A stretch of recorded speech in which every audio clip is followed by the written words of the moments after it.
Classic, September 3rd in Arlington, Texas. I am Jim Basswell with the latest ESPN headlines. We are joined by Chris Lowe, who covers the SEC for ESPN.com. And Chris, this an important game for both teams and both schools in a sense, but explain why it's important for Alabama to schedule a school in a Big Five conference, obviously, other than just having a full SEC schedule.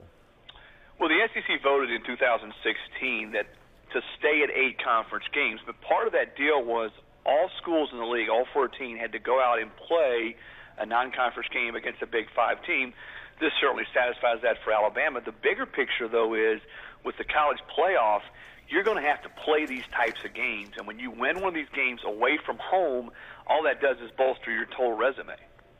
Chris, the Crimson Tide and the school was talking about a home-and-home with Michigan State, Saban's former school. Why didn't that ultimately materialize?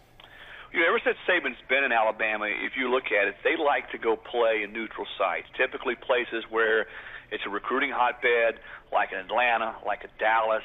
They played in Jacksonville one year, but just about every year but 2, they've done this against a marquee opponent, Virginia Tech, Clemson.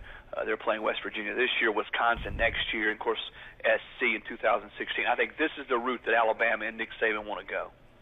So they have the former head coach of USC now on their staff, and Lane Kiffin. How might that add a little spice to this kickoff? Well, I tell you, anything involving Lane Kiffin is always going to add a little spice, but I think it makes for a lot of storylines with SC and Bama playing. Really 2 marquee teams, 2 marquee conferences. It's about time that the Pac-12 and SEC got together and played in the non-conference part of the league. He covers the SEC for ESPN.com. Chris Lowe, we appreciate the insight. Thank you.